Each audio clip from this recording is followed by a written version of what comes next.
नमस्कार, मैं नितिन द्विवेदी हाजिर हूं आज दिन भर की बड़ी खबरों को लेकर के। आज हम खबरों में चर्चा करेंगे अमेरिका चीन में बढ़ रहे टैरिफ टकराव को लेकर के।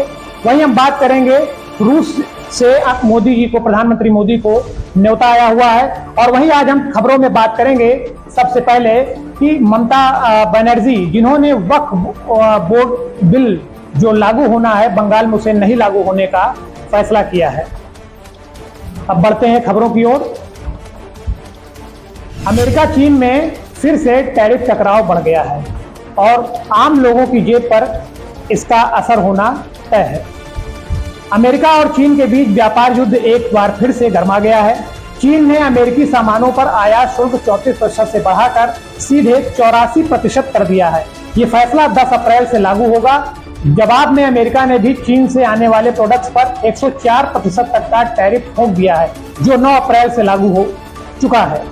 इसका सीधा असर आम उपभोक्ताओं की जेब पर पड़ सकता है। टेक्नोलॉजी, गाड़ियां, गैजेट्स जैसी चीजें महंगी हो सकती हैं। दोनों देशों के इस तनाव का असर दुनिया की अर्थव्यवस्था पर पड़ना तय है।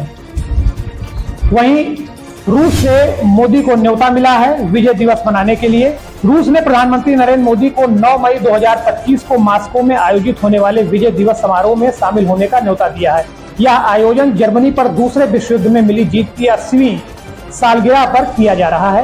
रूस के उप विदेश मंत्री आंद्रे रुडेनको ने इसकी जानकारी दी।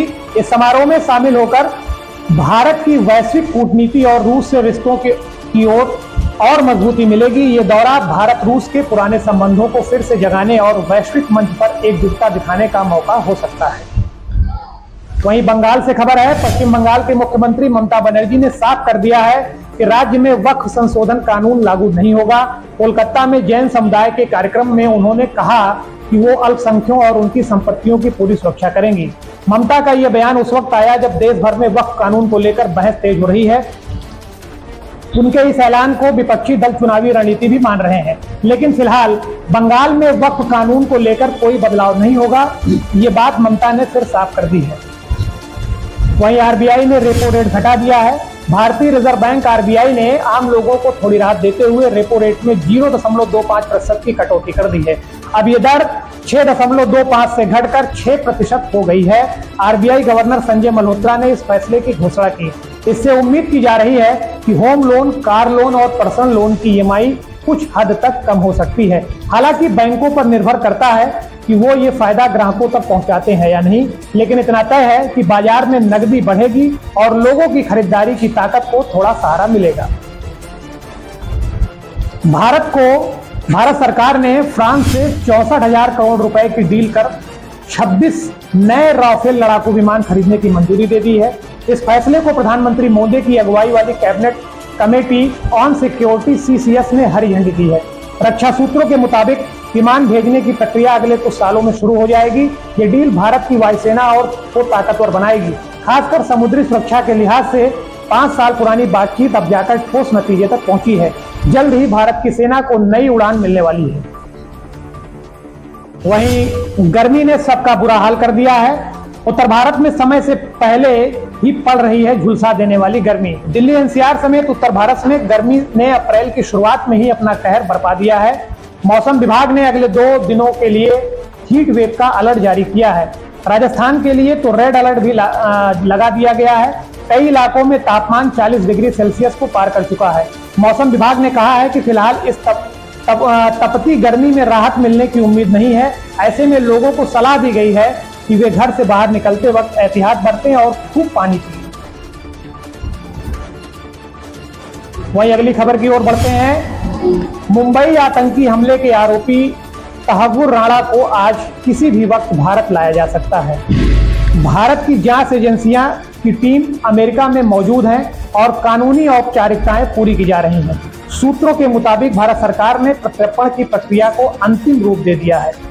तहव्वुर राणा पर मुंबई हमले की साजिश में अहम भूमिका निभाने का आरोप है। अगर आज उसकी वापसी होती है तो यह आतंकवाद के खिलाफ भारत की एक बड़ी कूटनीतिक और कानूनी जीत होगी। वहीं जापान की कावासाकी कंपनी ने एक अनोखा रोबोट पेश किया है जिसे देखकर साइंस फिक्शन फिल्में याद आ जाएंगी। इस रोबोट का नाम है कोरलियो। यह 4 पैरों वाला 2 सीटर रोबोट है जिसे शरीर की हरकतों से कंट्रोल किया जा सकता है। इसे हाल ही में ओसाका कंसाई एक्सपो में दिखाया गया। खास बात यह है कि यह हाइड्रोजन से चलता है, यानी पर्यावरण के लिए भी बेहतर है। टेक्नोलॉजी के दीवाने इसे भविष्य का घोड़ा कह रहे हैं। अब देखना यह है कि आम लोगों तक यह कब तक पहुंचता है।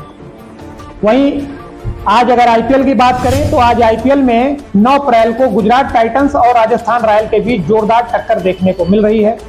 मैच अहमदाबाद के नरेंद्र मोदी स्टेडियम में शाम 7:30 बजे से खेला जा रहा है। इस बार गुजरात टाइटंस की कप्तानी शुभमन गिल कर रहे हैं, जबकि राजस्थान रॉयल की कमान संजू सैमसन के हाथों में है। दोनों ही टीमें इस सीजन में जबरदस्त फॉर्म में हैं। ऐसे में मुकाबला कांटे का होने वाला है। फैंस को चौकों छक्कों की बरसात की उम्मीद है। देखना होगा कि आज कौन सी टीम मैदान में बाजी मारती है। वहीं मेरठ हत्याकांड में एक नया भोजपुरी गाना शुरू किया गया। भोजपुरी इंडस्ट्री में इस बार एक नया विवाद सामने आया है। मेरठ के चर्चित सौरभ हत्याकांड पर एक भोजपुरी गाना बना दिया गया, जो सोशल मीडिया पर वायरल हो रहा है। लेकिन इस गाने को लेकर लोगों में काफी गुस्सा है। लोगों का कहना है कि एक संवेदनशील हत्या को एंटरटेनमेंट का मुद्दा बना देना बेहद ही शर्मनाक है। कई यूजर्स ने इस गाने को बैन करने की मांग की है। सवाल उठ रहे हैं कि क्या ट्रेड के नाम पर संवेदना की सारी हदें पार कर देना सही है। तो दोस्तों, आज के वीडियो में बस इतना ही। फिर मुलाकात होगी देश दुनिया की तमाम जानकारी को लेकर के। तब तक के लिए नमस्कार।